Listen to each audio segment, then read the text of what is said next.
Hello പ്രിയപ്പെട്ടവരെ, ഞാൻ കഴിഞ്ഞ ദിവസം പറഞ്ഞിട്ടുണ്ടായിരുന്നല്ലോ എനിക്കൊരു യാത്ര പോകാനുണ്ട്. യാത്ര പോകുന്ന സമയത്ത് ഞാൻ എവിടെയാണെന്ന് പറയാം. അത് സർപ്രൈസാണെന്ന്. സർപ്രൈസ് എന്നൊന്നുമില്ല, എനിക്ക് സർപ്രൈസ്, നിങ്ങൾക്ക് എന്താണെന്നറിയില്ല. അപ്പം നമ്മൾ ഫാമിലിയോട് കൂടെ വീട്ടിൽ നിന്ന് പോന്നിട്ട് കുറച്ച് ടൈമായി. പോരുന്ന വീഡിയോ ഒന്നും എടുക്കാൻ കഴിഞ്ഞില്ല. കാരണം എന്താ വെച്ചിട്ടുണ്ടെങ്കിൽ എല്ലാം കൂടെ തിരക്കും ബഹളവും ആയിപ്പോയി. അതുകൊണ്ട് നമുക്ക് ഇറങ്ങുന്ന വീഡിയോ ഒന്നും എടുക്കാൻ കഴിഞ്ഞില്ല കേട്ടോ. അമ്മയും ഹസ്ബൻഡിൻ്റെ അമ്മയും മക്കളും എൻ്റെ ഹസ്ബൻഡും ഞങ്ങളെല്ലാവരും കൂടെ ഹാപ്പി ആയിട്ട് പോവാണ്. അപ്പോൾ നമ്മൾ വീട്ടിൽ നിന്ന് ഇറങ്ങുമ്പോൾ ഏകദേശം ഒരു 10 മണി കഴിഞ്ഞിട്ടുണ്ടായിരുന്നു. അപ്പോൾ നമ്മൾ മലപ്പുറം അനിയൻ്റെ അടുത്തേക്കാണ് ഇപ്പോൾ പോകുന്നത്. കാരണം എന്താ വെച്ചിട്ടുണ്ടെങ്കിൽ നമ്മുടെ വണ്ടിയുടെ വീല് നമുക്ക് കുറച്ച് ദൂരം പോകാനുള്ളതുകൊണ്ട് വണ്ടിയുടെ ടയർ കുറച്ച് തേങ്ങിയിട്ടുണ്ടായിരുന്നു. അപ്പോൾ അത് ജസ്റ്റ് ഒന്ന് മാറ്റണം. അവനവിടെ ടയറിൻ്റെ കടയാണ്, ചമ്മാട് എന്ന് പറയുന്ന സ്ഥലത്ത്.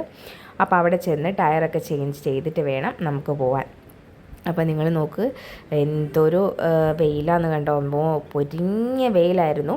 പിന്നെ എന്താ പറയുക, റോട്ടിൽ നിന്നൊക്കെ തീ പാറും പോലെ എനിക്ക് തോന്നുന്നത്. പക്ഷേ നല്ല ഹൈവേ ഒക്കെ നല്ല സൂപ്പറാക്കി പണിയൊക്കെ കഴിഞ്ഞ് ഒരുവിധമൊക്കെ നന്നാക്കിയതുകൊണ്ട് അങ്ങനെ ബ്ലോക്ക് കാര്യങ്ങളൊന്നും കിട്ടിയില്ല. കാരണം എന്താ പറയുക, ബാക്കി വണ്ടികൾ പോകാൻ വേണ്ടി ഇപ്പോൾ നമുക്ക് 3 വരി പാതി 4 വരി പാതിയൊക്കെയാണല്ലോ. അതുകൊണ്ട് ആ ഒരു ഭാഗത്തൊന്നും അങ്ങനെ ബ്ലോക്കൊന്നും ഉണ്ടായിരുന്നില്ല. നല്ല എന്താ പറയുക, സൂപ്പറായിരുന്നു. പിന്നെ ഇതിൻ്റെ ഇടയ്ക്കുള്ള വീഡിയോസൊന്നും ഞാൻ എടുത്തിട്ടില്ല. നമ്മൾ എന്താ പറയുക, ഫുഡൊക്കെ നമ്മൾ ഉച്ചക്കത്തേക്കുള്ള ഫുഡൊക്കെ കൊണ്ടുപോയതായിരുന്നു. നമ്മളതൊരു സ്ഥലത്തിരുന്ന് കഴിക്കുന്നതൊക്കെ ഉണ്ടായിരുന്നു. പക്ഷെ അതൊന്നും എടുക്കാൻ പറ്റിയില്ല. ഇപ്പോൾ ഏകദേശം നമ്മൾ ടയറൊക്കെ മാറ്റി നമ്മൾ മലപ്പുറത്തു നിന്നൊക്കെ പോയി. ഇത് ഒരു വൈകുന്നേര സമയമാണ്. സൂര്യൻ ഉദിച്ച് നിൽക്കുന്ന സൂര്യൻ അസ്തമിക്കാനായി നിൽക്കുന്ന ആ ഒരു ടൈമാണ്, കണ്ടറിയാമല്ലോ.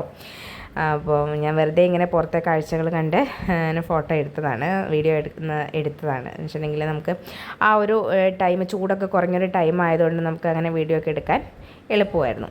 ഇപ്പം നിങ്ങൾക്ക് മനസ്സിലായല്ലോ ഞാൻ എങ്ങോട്ടാണ് വന്നതെന്നുള്ളത്. ഇവിടെയായിരുന്നു ഞാൻ നിങ്ങൾക്ക് സർപ്രൈസായിട്ട് വന്നത്. ഇത് കൃപാസനമാണ്, ആലപ്പുഴയാണ് സ്ഥലം. ഞാൻ ഉടമ്പടി എടുക്കുന്നയാളാണ്. ഉടമ്പടി എടുക്കാൻ വേണ്ടിയാണ് വന്നത്. ഇതുള്ളിലാണ്. ഭയങ്കര തിരക്കാണ് കേട്ടോ, ഭയങ്കര തിരക്കാണ്. പൂഴിമണ്ണ് വാരി മുകളിലേക്ക് ഇറങ്ങിയ താഴേക്ക് വീഴാത്ത അത്ര തിരക്കാണ്. അപ്പോൾ ഞാൻ ജസ്റ്റ് ഉടമ്പടിയൊക്കെ എടുത്ത് ഇറങ്ങിക്കഴിഞ്ഞ ശേഷം ഞാൻ എടുത്ത വീഡിയോ ആണിത്. അപ്പം എൻ്റെ ക്യാൻസറിൻ്റെ ആ ഒരു ജേണി മുഴുവൻ ഞാൻ കംപ്ലീറ്റ് ആക്കിയത് ഈ മാതാവിനോടുള്ള സ്നേഹം കൊണ്ടാണ്, അല്ലെങ്കിൽ ഈ മാതാവിന് എന്നോടുള്ള കരുതൽ കൊണ്ടാണ്. നിങ്ങൾ പലർക്കും അറിയാം ഞാനൊരു കൃപാസന മാതാവിൻ്റെ ഭക്തയാണെന്നുള്ളത്. ഞാൻ എൻ്റെ പലരും എന്നോട് ചോദിച്ചിട്ടുണ്ട് ക്യാൻസറിനെ എങ്ങനെ ഇത്ര കൂളായിട്ട് നേരിട്ടു എന്ന്. അപ്പോൾ അതിനുള്ള ഉത്തരമാണ് കേട്ടോ അത്. ഞാൻ ക്യാൻസറിനെ വളരെ കൂളായി നേരിടാനുള്ള കാരണം, വലിയൊരു ഭയവും ഇല്ലാതെ നേരിടാൻ കാരണം എൻ്റെ കൃപാസന മാതാവ് തന്നെയാണ്. അവിടെ പോയി ഉടമ്പടി എടുത്ത് ഞാൻ പ്രാർത്ഥിക്കുന്നുണ്ട്. എന്ന് വെച്ച് ഞാൻ മറ്റൊരു ദൈവങ്ങളെയും പ്രാർത്ഥിക്കുകയോ ഞാൻ അമ്പലത്തിൽ പോകാത്ത ആളോ ഒന്നുമല്ല, എല്ലാം ചെയ്യാറുണ്ട്. പക്ഷേ എനിക്ക് കൃപാസന മാതാവിനെ ഒത്തിരി ഇഷ്ടമാണ്.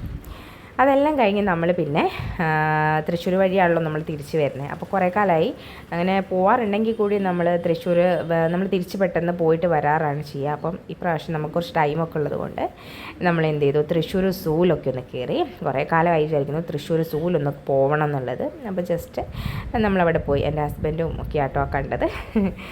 അപ്പോൾ നമ്മൾ അവിടെ കുറേ കാഴ്ചകളൊക്കെ കണ്ടു. എന്തൊക്കെയോ കുറേ മൃഗങ്ങളും ജീവികളും ഒക്കെ ഉണ്ട്. അപ്പോൾ ജസ്റ്റ് ഒരു വീഡിയോ എടുത്തതേ ഉള്ളൂ. അപ്പോൾ നിങ്ങൾ പലരും അവിടെ പോയ ആൾക്കാരായിരിക്കും, അല്ലേ അവിടെ തന്നെയുള്ള ആൾക്കാരായിരിക്കും കാണുന്ന ആൾക്കാരൊക്കെ. അപ്പോൾ നമുക്ക് പക്ഷേ പുറമേ നിന്ന് വന്ന ആൾക്കാരായതുകൊണ്ട് ഇതൊക്കെ ഒരു കൗതുകം. നിങ്ങൾ സ്ഥിരം കാണുന്ന ആൾക്കാർക്ക് അതൊന്നും ഒരു വലിയ കാഴ്ചയൊന്നും ആയിരിക്കില്ല. പക്ഷേ ഞാൻ ആദ്യമായിട്ടാണ് തൃശ്ശൂർ സൂല് പോകുന്നത്. വേറെ സൂലൊക്കെ പോയിട്ടുണ്ടെങ്കിൽ കൂടി തൃശ്ശൂർ സൂല് പോകുന്നത് ആദ്യമായിട്ടാണ്. എന്താണ്, സന്യാസി കൊക്ക് എന്ന് പറയുന്ന കൊക്കാണിത്. ഇതിന് ഞാൻ വേറെ പാപ്പിനിശ്ശേരി കണ്ണൂർ പിന്നെ ഒരു പാർക്കുണ്ടല്ലോ, അവിടെ പോയപ്പോൾ കണ്ടിട്ടുണ്ട്. ആദ്യമായിട്ട് കാണാനല്ല, ഇതിനെയൊക്കെ നമ്മൾ നേരത്തെയും കണ്ടിട്ടുണ്ട്. അങ്ങനത്തെ 2-3 ഐറ്റം മുകളിലൊരാൾ കൂടൊക്കെ കൂട്ടിയിരിക്കുന്നു. അപ്പോൾ യാത്രകളൊക്കെ നമുക്ക് ഒരുപാട് മനസ്സിന് സന്തോഷം തരും. നമ്മൾ ഇങ്ങനെ ജോലിയുടെ സ്ട്രെസ്സ്, രോഗത്തിൻ്റെ ബുദ്ധിമുട്ടുകൾ അങ്ങനെയൊക്കെ ഉണ്ടെങ്കിൽ കൂടിയും ഇത്തരം യാത്രകളും നമ്മളെ ഫാമിലിയുടെ കൂടെയുള്ള യാത്രകൾ കാര്യങ്ങളൊക്കെ നമുക്ക് ഒരുപാട് മനസ്സിന് സന്തോഷം തരും. ഞാൻ അങ്ങനെ യാത്ര പോകുന്ന ആളൊന്നും അല്ലായിരുന്നു. ഇപ്പോഴും ഒരുപാട് യാത്ര പോകുന്നുണ്ട് എന്നല്ല, എങ്കിലും പരമാവധി പോകാൻ പറ്റുന്ന സ്ഥലങ്ങളിലൊക്കെ ഇപ്പോൾ ഞാൻ പോകാറുണ്ട് കേട്ടോ. കാരണം നമ്മുടെ മനസ്സ് നല്ല സ്ട്രെസ് ഫ്രീ ആണ് യാത്രകൾ. കണ്ടോ മൂങ്ങച്ചട്ടന്മാരിരിക്കുന്നത്? വലിയ മൂങ്ങയാട്ടോ ഇത്, ഒത്തിരി വലിപ്പമുണ്ട് ഇതിന്. നമ്മളടുത്ത് പിന്നെ അല്ലാതെ നമ്മൾ ഈ മരത്തിലൊന്നും കാണുമ്പോഴല്ല, അതുങ്ങൾക്ക് ഒത്തിരി വലിപ്പമുണ്ട്. അങ്ങനെ ഞങ്ങൾ അതിൻ്റെ ഉള്ളിൽ കൂടെയൊക്കെ അകത്തോട്ട് ഒത്തിരി സ്ഥലമുണ്ട്, ഒരുപാട് നടക്കാനുണ്ട്, കാണാൻ കുറേ കൂടുകളൊക്കെ ഉണ്ട്. അതെല്ലാം ഒഴിഞ്ഞ് കിടക്കുകയാണ്. ഈ കൂട്ടിലൊന്നും ഒന്നും കണ്ടില്ല. ഞാൻ കുറേ നോക്കി, അതിനകത്തൊന്നും ഒന്നും കണ്ടില്ല കേട്ടോ. ഇവിടെയൊക്കെ ചിലപ്പോൾ എനിക്ക് തോന്നുന്നതിന് മുന്നേ വല്ല മൃഗങ്ങളൊക്കെ ഉണ്ടായിരുന്നിരിക്കാം. പിന്നെ അതുങ്ങളെ എങ്ങോട്ട് മാറ്റുമോ അല്ലെങ്കിൽ ചത്തുപോവോ ഒക്കെ ചെയ്ത സമയത്തായിരിക്കും ഒരു പക്ഷേ ആ കൂടൊക്കെ ഒഴിഞ്ഞ് കിടക്കുന്നത്. നമ്മുടെ മുള്ളമ്പന്നി ചേട്ടനാണ്. മുള്ളമ്പന്നിക്ക് ഒരൊറ്റ മുള്ളുമില്ല കേട്ടോ. അവർ എടുത്ത് കളഞ്ഞതാണോ അതോ ഇനി എല്ലാം അങ്ങനെ തെറിപ്പിച്ച് പോയതാണോ എന്നറിയത്തില്ല. മുള്ളമ്പന്നിക്ക് മുള്ളൊന്നുമില്ല. ഞാൻ ഒരു മുള്ളമ്പന്നിയേ ഉള്ളൂ എന്നാണ് വിചാരിച്ചത്. പിന്നെ അപ്പുറത്തോട്ട് നോക്കിയപ്പോഴാണ് വേറെയും കുറേ ആൾക്കാർ അപ്പുറത്ത് കിടപ്പുണ്ട് കേട്ടോ. അതാ ഈ മൂലയ്ക്കായിട്ട് ഒരു ചേട്ടൻ അവിടെ നിന്നുകൊണ്ട് ഇതേ ഇവിടെ ഉണ്ട് എന്ന് പറഞ്ഞപ്പോൾ ഞാൻ പെട്ടെന്ന് അങ്ങോട്ട് പോയി നോക്കിയതാണ്. കണ്ടോ, കുറേ പേര് കിടന്ന് വിശ്രമിക്കുന്നു. ഒരു 6-7 എണ്ണം ഉണ്ട് അവിടെ. അതിൻ്റെ സൈഡിലോട്ടൊക്കെ ഉണ്ട്. അപ്പം വീഡിയോ എടുക്കാൻ പറ്റിയ അതിനെ നോക്കിയതാണ്. ഇത് ഞാൻ ആദ്യം വിചാരിച്ചു കുറുക്കനാണ് കേട്ടോ. ഇത് കുറുക്കനല്ല, അത്രേ കുറുനരിയാണെന്ന്. ഒരു പട്ടിയെ പോലെ ഉണ്ടല്ലേ, പാവം. അതിൻ്റെ ഇണയുണ്ട് അപ്പുറത്തെ കൂട്ടിക്കിടക്കുന്നത്. പിന്നെ ഇത് കൃഷ്ണമൃഗമാണ്. ഞാൻ ആദ്യം വിചാരിച്ചു മാനാണെന്ന് കേട്ടോ. നമുക്കിത് നിങ്ങളൊന്നും കണ്ടു പരിചയമില്ലല്ലോ.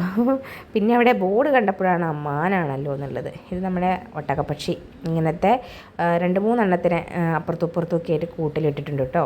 അപ്പം അവിടെ ഇങ്ങനെ വെള്ളമൊക്കെ ഇങ്ങനെ, നിങ്ങൾക്ക് ഭയങ്കര ചൂടല്ലേ, വെള്ളമൊക്കെ ഇങ്ങനെ പോയിക്കൊണ്ടിരിക്കുന്നുണ്ട്. അതവർക്ക് കുടിക്കാനും കുളിക്കാനും ഒക്കെ ആയിരിക്കും. ഇത് കലമാനാന്ന് തോന്നുന്നു. ഞാനവിടെ എന്തൊക്കെ എഴുതി വെച്ചിട്ടുണ്ട്, ഞാൻ ശരിക്കും വായിച്ചൊന്നും നോക്കിയില്ല. ഒന്നാമത്തെ കാര്യം ചൂട് കൊണ്ട് നടക്കാനും വയ്യ, ഇരിക്കാനും വയ്യ. പിന്നെ ഒന്നാമത് നമ്മൾ കീമോയൊക്കെ ചെയ്തിരിക്കുന്ന ആൾക്കാരായതുകൊണ്ട് നമുക്ക് ഒത്തിരി ചൂട് കൂടുതലായിരിക്കും, മറ്റുള്ളവരെ പോലെ ആയിരിക്കില്ല. അപ്പോൾ പൊതുവേ ചൂടാണ്, എന്നാൽ കുറച്ചുകൂടെ കൂടുതലായിരിക്കും ഇപ്പോൾ. ഇത് തൊട്ടടുത്ത് വന്ന് ആ ഗേറ്റിൻ്റെ അടുത്ത് വന്നൊരു ഒട്ടകപ്പക്ഷി ഇങ്ങനെ നിൽക്കുമായിരുന്നേ. അപ്പോൾ ഞങ്ങൾ അതിൻ്റെ അടുത്ത് പോയി നിന്ന് ഇങ്ങനെ കണ്ട് മക്കളെ കാണിച്ചു കൊടുത്ത് അവിടുന്ന് വീഡിയോ എടുത്തതാണ്. എന്തൊക്കെയോ തിന്നുന്നുണ്ട്. ഇതാണ് ഹൈലൈറ്റ് ആയിട്ടുള്ള ആൾ, കടുവച്ചേട്ടൻ. എന്തൊരു രസമാണെന്നറിയോ അതിൻ്റെ അടുത്തിങ്ങനെ കാണാൻ. പുള്ളിക്കാരൻ ഇങ്ങനെ നോക്കി നിൽക്കുക, ആരെങ്കിലും ഇങ്ങ് വാ ഞാൻ പിടിച്ച് തിന്നട്ടെ എന്നുള്ള രീതിയിൽ ഇങ്ങനെ നോക്കി നിൽക്കുക. എന്തു വലുപ്പമെന്നാണോ ഇതിന് അടുത്ത് കണ്ടപ്പോൾ. ഞാൻ ഇത്ര അടുത്ത് ആദ്യമായിട്ടാണ് കാണുന്നത് കടുവയും സിംഹത്തിനെയൊക്കെ. ഇത് സിംഹമാണ്, അപ്പുറത്ത് ഇതിൻ്റെ പെണ്ണുണ്ട്, അത് ഗർഭിണിയാണെന്ന് തോന്നുന്നു, കൂട്ടിൽ നിന്നൊക്കെ മാറ്റിയിട്ടേക്കുന്നത്. എങ്ങനെ അടുത്ത് നമുക്ക് കടുവയും സിംഹത്തിനെയൊക്കെ ഇങ്ങനെ ആദ്യമായിട്ടാണ് കേട്ടോ കാണുന്നത്. ഞാൻ ശരിക്കും പേടിച്ചു. കാരണം എന്താ വെച്ചാൽ ഇതിൻ്റെയൊക്കെ അടുത്തൊന്ന് പെട്ട് പോയിട്ടുണ്ടേ ഒരു മനുഷ്യൻ്റെ അവസ്ഥ എന്താണെന്ന് ഞാൻ ആലോചിക്കുക. എന്ത് വലിപ്പമാണെന്നറിയോ, ഒരു 4-5 ആൾക്കാരുടെ വലിപ്പം അതിനുണ്ട്. നല്ല തടിച്ച് കൊഴുത്തൊരു കടുവ. ഇത് ചീറ്റയാണ്, ചീറ്റപ്പുലി. ഇത് 2 ഉണ്ട്. അപ്പുറത്തെ കൂട്ടിൽ വേറെ ഒരെണ്ണം കൂടിയുണ്ട്. അപ്പോൾ നമ്മളപ്പുറത്തെ കൂട്ടിൽ പോയി അതിൻ്റെ ഫോട്ടോ വീഡിയോ എടുക്കാമെന്നൊക്കെ വിചാരിച്ച് ഇങ്ങനെ ചെന്നു. പക്ഷേ പുള്ളിക്കാരി അത് പെണ്ണാട്ടോ, ഗർഭിണിയാണെന്ന് അവിടെയുള്ള ആൾ പറഞ്ഞു. അപ്പോൾ ഞാൻ ഫോട്ടോ എടുക്കുന്ന സമയത്ത് പുള്ളിക്കാരി ഇങ്ങനെ മുരളുന്നുണ്ട്. അത്ര ഇഷ്ടപ്പെട്ടിട്ടില്ല എന്ന് തോന്നുന്നു. അപ്പം അതുങ്ങൾ ഒന്നാമതേ കാട്ടിൽ ഇങ്ങനെ സുഖമായി ജീവിക്കേണ്ട അതുങ്ങളെ പിടിച്ച് കൂട്ടിലിട്ടേക്കുവാണ്. പിന്നെ മനുഷ്യന്മാരെല്ലാം കൂടി ചെന്ന് ഇങ്ങനെ ഫോട്ടോ എടുക്കുകയും ഇങ്ങനെ അതുങ്ങൾക്ക് വല്ലാതെ ഇറിറ്റേഷൻ ആവുന്നുണ്ടാവും. പിന്നെ അങ്ങോട്ട് കുറച്ച് കിളികളെയൊക്കെ കണ്ടു. എന്തോ ഒരു കോഴിയെന്ന് അതിൻ്റെ മുകളിലുണ്ട്. നല്ല രസമുണ്ട് കേട്ടോ, കാണാൻ നല്ല ഭംഗിയുണ്ട്. നല്ല സുന്ദരി കോഴികളാണ്. എന്തോ തരം കോഴികളാണ്, എന്താ കാട്ടുകോഴിയോ എന്തൊക്കെയോ കോഴി. നല്ല ഭംഗിയാണ് അതുങ്ങളെയൊക്കെ കാണാൻ. എൻ്റെ മോള് പറയുന്നുണ്ട്, അമ്മ നമുക്ക് ഒന്നിനെ ഇതിനെ മേടിച്ചിട്ട് പോകാമേ, നല്ല രസമുണ്ട്, ഒന്നിനെ നമുക്ക് മേടിക്കാം അതിൻ്റെ ഭംഗി കണ്ടിട്ടേ. പിന്നെ ഈ കൂട്ടിലൊക്കെ ഏതാണ്ടൊക്കെ ഉണ്ട് കേട്ടോ. പിന്നെ സത്യം പറഞ്ഞിട്ടുണ്ടെങ്കിൽ യാത്ര ചെയ്ത് ഞാൻ ക്ഷീണിച്ചു.